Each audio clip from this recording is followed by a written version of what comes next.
கர்த்தருடைய பரிசுத்த நாமத்துக்கு ஸ்தோத்திரம். இப்பொழுது நாம் ஒரு பாடலை பாடி பிற்பாடு இந்த சங்கீதத்துக்குள்ளாக நாம் கடந்து போகலாம்.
பேசுங்கப்பா, எங்களுக்காக ஒரு அரண்மனை ஆயத்தப்படுத்தி கொண்டிருக்கிறோம் ஆண்டவரே கர்த்தாவே. அதிலே நாங்கள் பிரவேசிக்கும்படிக்கு எங்களை தகுதிப்படுத்துங்க. கீழானவைகளை அல்ல, மேலானவைகளை நோக்கி பார்க்கிற ஆவியை ஹல்லேலூயா. உமக்கு ஸ்தோத்திரம் கர்த்தாவே.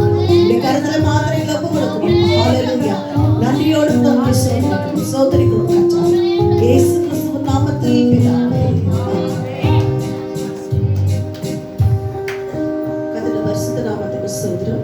இந்த 45ஆம் சங்கீதத்தை குறித்து நான் பார்க்கும்போது இது ஒரு விசேஷித்த ஒரு சங்கீதம். இது எழுதப்பட்ட காரியங்கள் எல்லாம் பிராக்கெட்டில் வாசிக்கிறோம். ராக தலைவனுக்கு ஒப்புவிக்கப்பட்ட நேச பாட்டாகிய சங்கீதம் என்று சொல்லி எழுதப்பட்டிருக்கிறதை நம்ம வாசிக்கிறோம். கர்த்தருடைய பரிசுத்த நாமத்துக்கு ஸ்தோத்திரம். இங்கே என்ன செய்கிறோம்? தேவன் என்ன செய்கிறார்? இந்த பாட்டில் அநேக காரியங்களை கற்றுக் கொடுக்கிறார். இதில் பார்க்கும்போது சங்கீதக்காரன் எழுதும்போது எழுதுகிறார், நான் என்ன செய்வேன், என் இருதயம் நல்ல விசேஷத்தினால் பொங்குகிறது. என்ன எப்படி பொங்குகிறது? நான் ராஜாவை குறித்து எழுதின கவியை சொல்லுவேன். நிறைய பேர் கவிதை எழுதுறதுலாம் தப்புன்னு சொல்றாங்க. கவிதை என்னது? அன்னைக்கே எழுதிட்டாரு தாவீது. பரிசுத்தவான்கள் சங்கீதக்காரர்கள் அன்றைக்கே என்ன பண்ணாங்க?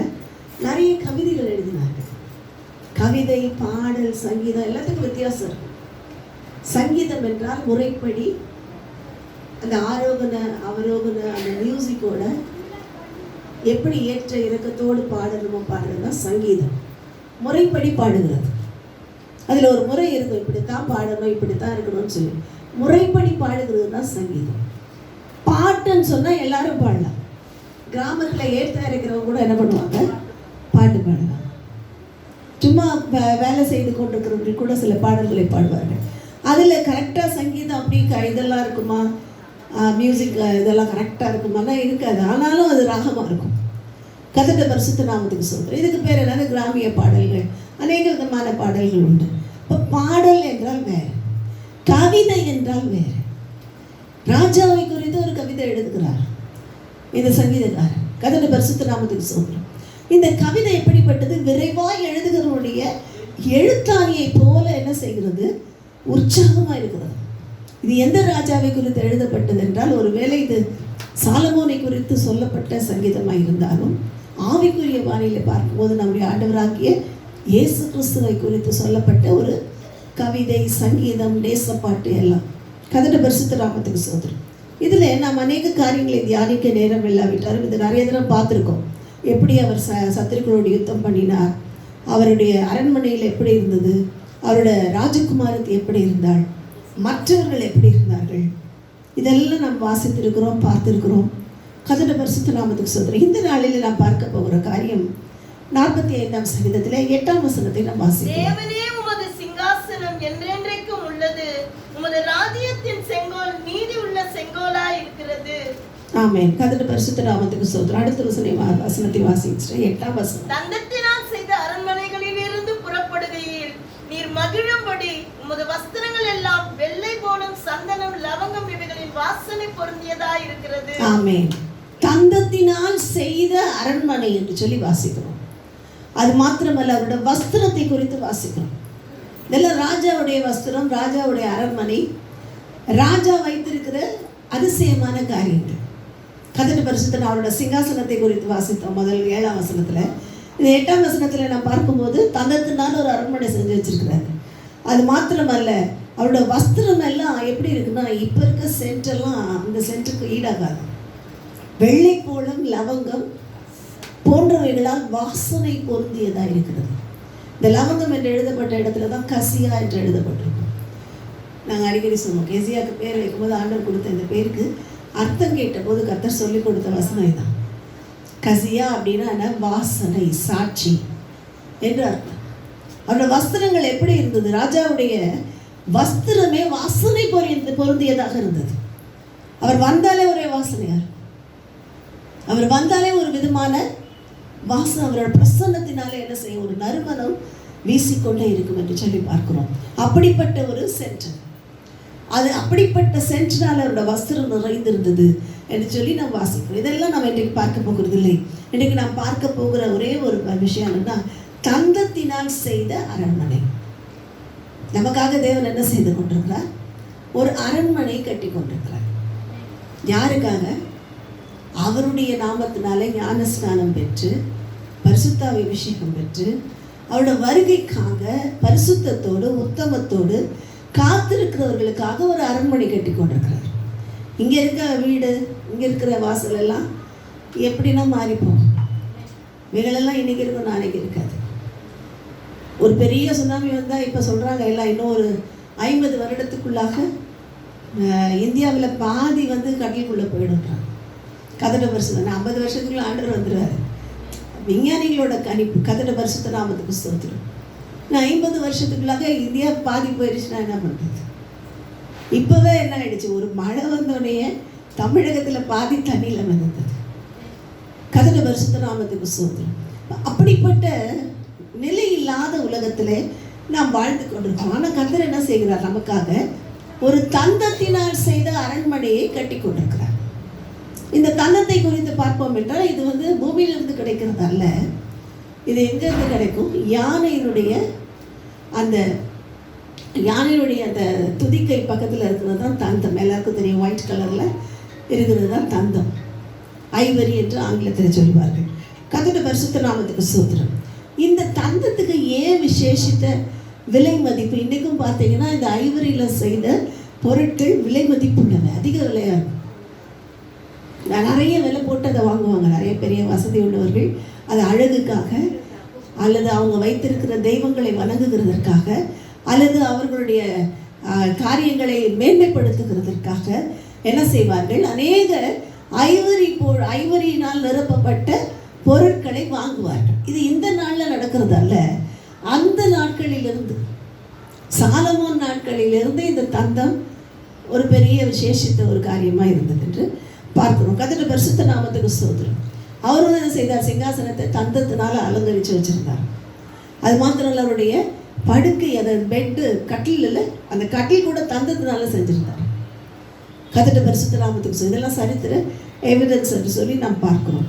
அது மாத்திரமல்ல, இந்த ஆகாப் ராஜா விழுந்து போனதற்கு முக்கியமான 3 காரணங்கள். ஒன்று, அவனுக்கு இருந்த பெருமை. 2வது, அவன் கொண்டு வந்த மனைவியாக இருந்த இயேசபேலுடைய விபச்சாரத்தின் ஆவி. விக்கிரகங்களை பரப்பி ஜனங்களுக்குள்ள என்ன செய்தார்? அநேகரை தேவனை விட்டு சோரம் போகும்படி கிரியை செய்தார். இஸ்ரவேல் ஜனத்தை குழப்பி குழப்பி குழப்பி தேவனையும் ஜனத்தையும் பிரிக்கிற ஒரு ஆவியோடு கூட இந்த இயேசபேல் வாழ்ந்தாள் என்று வாசிக்கும். இந்த ஆகாப் ராஜாவோட 3வது காரியம் என்னன்னா பொருளாசை. நிறைய பொருளாசை. இவர் தான் என்ன செய்தார்? தந்தத்தை ஏற்றுமதி இறக்குமதி எல்லாம் பண்ணார். கர்த்தருடைய பரிசுத்த நாமத்துக்கு ஸ்தோத்திரம். நிறைய லாபம் வரும். அதனால வந்த லாபத்துக்காக வியாபாரம் பண்ணினார் என்று வாசிக்கும். தேவன் என்ன செய்கிறதில்லை, இந்த மாதிரி அதிகப்படியான ஆடம்பரம் உள்ள காரியங்களை, ஆடம்பரம் உள்ள பொருட்களை தேவன் விரும்புகிறது. அதனால தான் வெள்ளி பொருளெல்லாம் நம்ம அணிகிறது. இதெல்லாம் நமக்கு தேவையே இல்லை. கர்த்தருடைய பரிசுத்த நாமத்துக்கு ஸ்தோத்திரம். இது அணிகிறதுனால நம்ம பெரிய ஆளுன்னு காமிக்கலாம். ஆனால் தேவனுக்கு முன்பாக நம்ம இன்னும் பெரிய ஆளாகனா இதெல்லாம் வெறுக்க ஆரம்பிச்சா போதும். கர்த்தருடைய பரிசுத்த நாமத்துக்கு ஸ்தோத்திரம். இது ஒன்றும் இல்லைன்னு புரிஞ்சுக்கிட்டா போதும். எடுத்து போடுங்கன்னு எல்லாரையும் சொல்ல முடியாது. ஆனால் போட்டிருந்தாலும் அது மேலே மனதை வையாதிருங்கள். நீங்கள் அதுக்காகவே ஓடுகிறவர்கள் உண்டு. அப்படிதான் ஆகாப் ராஜா என்ன செய்தான்? ஓடினான். வெள்ளிக்கு பின்பாக, பொண்ணுக்கு பின்பாக, அது மாத்திரமல்ல இந்த தந்தங்களுக்கு பின்பாக ஓடினான். ஒரு தந்தம் யானைக்கு எதுக்கு உதவியாக இருக்குன்னா, அது சாப்பிட்றதே தந்தத்தில் தான் சாப்பிடணும். தந்தத்தில் தான் அந்த கிளைகளை முறித்து துதிக்கையினால் எடுத்து சாப்பிட உதவியாக இருக்கிறது தான் அந்த தந்தம். ஒரு மிருகங்களுடைய வாழ்வாதாரத்தையே குலைக்கும்படிக்கு என்ன செய்தான் அவன்? அநேக மிருகங்களை கொன்று அல்லது அது தந்தங்களை எடுத்து, அது தந்தம் எடுத்தாலே அது ஆட்டோமேட்டிக்காக கொஞ்ச நாளில் மரித்து போகும். சில யானைகள் என்ன செய்யும்? அது சரியாக சாப்பிட முடியாதனால மரித்து போகும். இதற்காக அவைகளை வேட்டையாடும் போது அந்த யானைகள் என்ன செய்யும்? பலவீனப்பட்டு போகும். இதனால யானையினுடைய பெருக்கம் குறைந்தது, யானைகளுடைய இழப்பு அதிகமானது. தேவன் எல்லாவற்றையும், மிருகங்களையும் பறவைகளையும் உலகத்தில் இருக்கிற எல்லா ஜீவராசிகளையும் ஈக்குவலாக வச்சுருந்தார். நாம் படித்திருக்கிறோம் சயின்ஸில் ஃபுட் சைக்கிள் அப்படின்னு. என்னது? சாப்பாட்டு ஒரு சைக்கிள் இருக்குது. சைக்கிள்னால் எல்லோரும் வீட்டில் வெளியில் வாங்கி வைக்கிற பைசைக்கிள்னு நினைக்காதீங்க. எல்லாம் எனக்கு ஒரு சைக்கிள் கொடுங்கன்னு கேட்காதீங்க. ஃபுட் சைக்கிள் அப்படின்னா என்ன அர்த்தம்னா, என்ன செய்யும்? பூச்சிகள் மிருகங்களை என்ன செய்யும்? அதாவது மிருகங்கள் பூச்சிகளை சாப்பிடும். மிருகங்களை, சின்ன மிருகங்களை எல்லாம் பெரிய மிருகங்கள் சாப்பிடும். பெரிய மிருகங்களை எல்லாம் அதை காட்டிலும் பலமான மாംസ பட்சிகளாக இருக்கிற மிருகங்கள் சாப்பிடும். இப்படி ஒன்று சாப்பிடும். கடைசியில் என்ன ஆகும்? எல்லாம் திரும்ப அப்படியே பூமியில் அழிந்து மக்கி உரமாகி திரும்ப தாவரங்கள்லாம் வளரும். இதனால என்ன ஆகும்னா, உலகத்தில் எல்லாமே பெருகி போய் போராட்டம் இல்லாதபடிக்கு என்ன நடக்கும்? எல்லாம் ஈக்குவலாக போயிட்டு. அதை கெடுக்கிறதுக்கு தான் இன்றைக்கி என்ன செய்கிறாங்க? காடுகளை அழிக்கிறார்கள், எல்லா மரங்களை வெட்டுகிறார்கள். காடுகளில் இருக்க முடியாத யானை என்ன பண்ணுது? இப்போ அநேக யானைகள் கேரளாவில் வீட்டுக்குள்ளே வந்து வீட்டை உடைக்கிறதை நான் பார்த்தேன். காரணம் என்ன? காடுகளை அழிச்சிட்டு அது எங்கே போகும்? மழை வந்துடுச்சு, ஓடுறதுக்கு இடம் இல்லை, எங்கேயோ போவேன். நான் இங்கே இருக்கிற வேப்பப்பட்டு நாங்கள் போகும்போது மாடுகள் கூட்டம் ரோட்டில் நிற்கிது. வண்டி போக விட மாட்டேங்குது, எல்லாம் அப்படியே நிற்கிது. காரணம், இந்த பக்கமும் தண்ணி, அந்த பக்கமும் அதுங்க ஒதுங்கி இருந்த இடம், அதுங்க போய் தூங்குற இடத்துல எல்லாம் தண்ணி. அது எங்கே போகும்? அவங்க இடத்த நாம் பிடிச்சிக்கிட்டு என்ன செய்கிறோம்? அவைகளை அழித்து கொண்டிருக்கோம். கர்த்தருடைய பரிசுத்த நாமத்துக்கு ஸ்தோத்திரம். இதை வியாபாரமாய் செய்ததுனாலே தான் தேவ கோபம் என்ன செய்தது? ஆகாப் ராஜாவின் மேல் வெளிப்பட்டதாக வேதத்தில் வாசிக்கிறோம். கர்த்தருடைய பரிசுத்த நாமத்துக்கு ஸ்தோத்திரம். அது மாத்திரமல்ல, இந்த தந்தங்களை குறித்து பார்க்கும்போது தந்தத்தினால் செய்த பொருட்கள் விக்கிரக ஆராதனைக்கும் அந்த நாட்களிலே பயன்படுத்தப்பட்டது என்று பார்க்கிறோம். கர்த்தருடைய பரிசுத்த நாமத்துக்கு ஸ்தோத்திரம். அது மாத்திரமல்ல, பெரிய பெரிய சிங்காசனங்களையும் கட்டில்களையும் அவர்கள் அதனாலே செய்ததுனாலே நாம் வாசிக்கிறோம். ஆமோஸ் தீர்க்கதரிசன புஸ்தகத்தில் அவர்கள் மேல் தேவன் என்ன செய்வார்? நியாய தீர்ப்பை கொண்டு வருவார் என்று சொல்லி நாம் வாசிக்கிறோம். எல்லாத்தையும் நம்ம சொல்ல டைம் இல்லை. எல்லாம் ஆமோஸ் 3:15, 4:4, 7 எல்லாத்தையும் வாசி பார்த்துக்கோம். அதில் அவர்கள் என்ன செய்தார்கள்? தந்தத்தினால என்னெல்லாம் செஞ்சாங்கன்னு சொல்லி வாசித்து பார்த்துக்கொள்ளுங்கள். இப்படி தந்தத்தினால் செய்த காரியங்களை தேவன் வெறுத்தார். ஆனால் இங்கே பார்க்கிறோம், தேவன் என்ன செய்தாரா? தந்தத்தினால் செய்த அரண்மனை நமக்காக கட்டிக்கிட்டு இருக்கிறார்.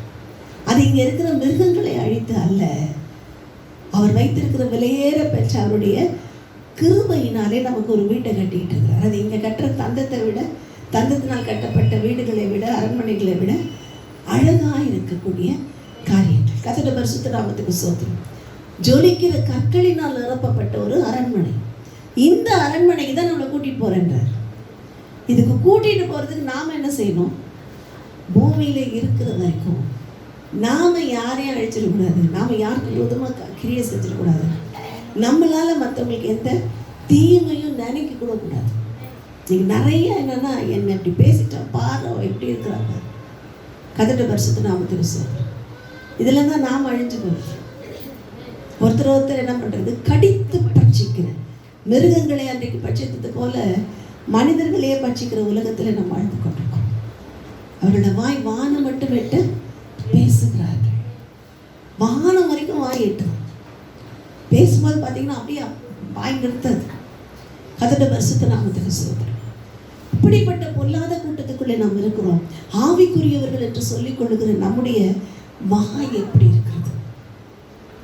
நாம் என்ன செய்யணுமோ மற்றவங்களை கெடுக்கும்படிக்கு, அழிக்கும்படிக்கு, அவர்களுடைய காரியங்களை நிர்மூலமாக்கும்படி ஏதாவது செய்யணுமா என்று நாமே ஆராய்ந்து பார்க்கும்போது நம்மை சீர்படுத்திக் கொள்வோம் என்றால் தந்தத்தினால் செய்த அந்த மகிமையான பரலோக ராஜ்யத்தில் தேவன் நம்மை கொண்டு போய் வைப்பார். இங்கிருந்து எடுக்கப்படுகிற அந்த 12 வித கற்களும் வித்தியாசமான பூமியிலிருந்து எடுக்கப்பட்ட கற்கள். அவர் செய்கிற அந்த அரண்மனையின் தங்கம், வெள்ளி எல்லாமே அதிகமான விலையேற பெற்றவைகள், உலகத்தில் விலையேற பெற்றவைகள். தேவனுக்கு அதான் ரோடு போடுறதுக்கே வச்சிருக்காரு. தார் மாதிரி அது சுண்ணாம்பு அடிக்கிறதுக்கு அதான் வச்சிருக்காரு. தங்கத்துல நமக்கு என்னது? சுண்ணாம்பு அடிக்கிறார். வெளியே பார்த்தா ஃபுல்லாக தங்கம். எங்கிருந்து வந்தது தங்கம்? தேவன் நமக்காக ஆயத்தப்படுது. எல்லாம் அவருடையது. வெள்ளியும் பொண்ணும் எல்லாம் அவருடையது. அதுதான் சொல்லுவார், வெள்ளியும் என்னுடையது, பொண்ணும் என்னுடையது. நீங்கள் கொடுக்குற காரியங்கள்லாம் ஒன்றுத்துக்கும் இல்லை. ஆனால் இந்த வெள்ளியினாலும் பொன்னினாலும் தேவன் என்ன செய்கிறார்? நம்முடைய வீட்டை நமக்காக கட்டப்பட்டு கொண்டிருக்கிற அரண்மனையை அலங்கரித்து கொண்டிருக்கிறார். அதை வியாபாரமாக்கினா தான் அவருக்கு பிடிக்கும். வியாபாரமாக்குகிறதை தேவன் இருக்கிறார். அதனால தான் பார்க்கிறோம் அந்த நாளில் ஜனங்கள் என்ன செய்தார்கள்? தேவனுக்கு காணிக்கை கொண்டு வரும்போது முக்கியமாக 3 காரியங்கள் கொண்டு வந்தாங்க. ஒன்று வெள்ளி, பொண்ணு, அதுக்கப்புறம் தங்கம். இது 3 என்ன செய்தார்கள்? ராஜாக்களுக்கு காணிக்கை கொடுத்தார்கள். ராஜாக்களுக்கு கிஃப்டாக கொடுத்தாங்க. கர்த்தருடைய பரிசுத்த நாமத்துக்கு ஸ்தோத்திரம். இப்போ விலையேற பெற்றதில் முதல் 3 தங்கம், வெள்ளி, தங்கம். இது 3 விலையேற பெற்றவைங்க. இப்படிப்பட்ட விலையேற பெற்ற மகிமையான காரியங்கள். வெள்ளி என்று சொல்லும்போது, தங்கம் என்று சொல்லும்போது பரிசுத்தத்தை குறிக்கிறது. பசும் பொன். தேவன் நம்ம என்ன செய்கிறார்? நம்மளை தான் பசும் பொண்ணா மாத்துறாரு. நாம் எங்கேயோ தேட வேண்டாம். தங்கம் நம்ம அடிக்கடி நம்ம பிள்ளைங்களை எப்படி கொஞ்சம் என் தங்கமேன்னு கொஞ்சம். தேவன் நம்ம பார்த்து என்ன சொல்கிறாரு? நீ தான் என் தங்கம்ங்கிறார். எத்தனை கேரட்டுக்காவது வைத்துருவோம் அதை வெளியே சொல்லிடாதீங்க. கர்த்தருடைய பரிசுத்த நாமத்துக்கு ஸ்தோத்திரம். நம்ம தான் தேவனுடைய தங்கமாக இருக்கிறோம். அது மாத்திரமல்ல, வெள்ளியை குறித்து நாம் பார்க்கும்போது நம்ம இப்போ என்ன செய்கிறார்? வெள்ளியை போல புடமிட்டு புடமிட்டு புடமிட்டு நம்ம என்ன செய்கிறார்? ஜொலிக்க பண்ணுகிறார். நாம தான் வெள்ளி. வெள்ளி என்று சொல்லும்போது நமக்கு கொடுக்கப்பட்டிருக்கிற ரட்சிப்பு. கர்த்தருடைய பரிசுத்த நாமத்துக்கு ஸ்தோத்திரம். அந்த வெள்ளியினால் நம்மை அலங்கரிக்கிறார். அது மாத்திரமல்ல, 3வது பார்க்கிறோம் தந்தம். தந்தம் என்று சொல்லுகிற மகிமையான ஜீவனை கொடுக்கிற, தன்னையே ஒப்பு கொடுக்குற. அடிக்கடி கர்த்தர் சொல்லுகிற காரியம், நான் என்ன செய்யப்பட்டிருக்கிறேன்? இனி நான் அல்ல, நான் சிலுவையில் அறையப்பட்டிருக்கிறேன், இனி நான் அல்ல என்று சொல்லி ஒப்பு கொடுக்கிற ஒரு வாழ்க்கை. அதுதான் தந்தத்தினால் நம்மை அலங்கரிக்கிறார். இது 3 நாம் ரெடியாக இருந்தோம்னா நம்மளை வச்சு தான் கட்ட போகிறார். யாரையும் வச்சு அரண்மனை கட்ட போகிறதில்ல. நம்ம நினச்சிட்டு இருக்கோம் ஏதோ தங்கெல்லாம் வச்சு கட்ட போகிறார். இல்லை, நம்ம தான் அரண்மனையின் கற்கள், பிரகாசிக்க போகிற கற்கள். அதுக்கு மூலைக்கல் நம்ம ஆண்டவர். அதுதான் பாண்டோம், மூலைக்கல்லாக பரமசியோனில் அவர் இருக்கிறார். நாம தான் அவர் மேல் மாளிகை முழுவதும் இசைவாய் இணைக்கப்பட்ட எபேசியர் நிருபத்தில் 2ஆம் அதிகாரம் கடைசி வசனங்கள்ல வாசிக்கிறோம். மாளிகை முழுவதும் இசைவாய் இணைக்கப்பட்டு கர்த்தருக்குள் பரிசுத்த ஆலயமாக எழும்புகிறது. அவர் மேல் மாளிகை முழுவதும் இசைவாய் இணைக்கப்பட்டு கர்த்தருக்குள் பரிசுத்த மாளிகையாக எழும்பிக் கொண்டிருக்கிறது. இந்த பரிசுத்த மாளிகைக்குள் நம்மை கொண்டு போய் வைக்கணும்னா நாம தங்கத்துக்குரிய குணத்தை, வெள்ளிக்குரிய குணத்தை, தந்தத்துக்குரிய ஸ்பாவத்தை வெளிப்படுத்தினா போதும் கர்த்தர் நம்மை ஆசீர்வதிப்பார். அந்த மகிமையான இடத்துல கொண்டு போய் வைப்பார். அதை யாரும் அழிக்க முடியாது. எத்தனை சுனாமி வந்தாலும் அது அழியாது. எத்தனை வித நெருப்புனால கொளுத்தினாலும் எரியாது. அதிலே கர்த்தர் பாதுகாப்பையும் சந்தோஷத்தையும் சமாதானத்தையும் நித்திய ஜீவனையும் கொடுக்கிறார். அதனால் இந்த நாள் நம்ம ஒப்பு கொடுப்போம். கர்த்தர் பேசியிருக்கிற அந்த வசனங்களின்படி தந்தத்தினால் செய்த அந்த அரண்மனைகளிலே நாம் இருக்கும்படி கர்த்தர் நம்மை ஆசீர்வதிப்பார். ஆமென்.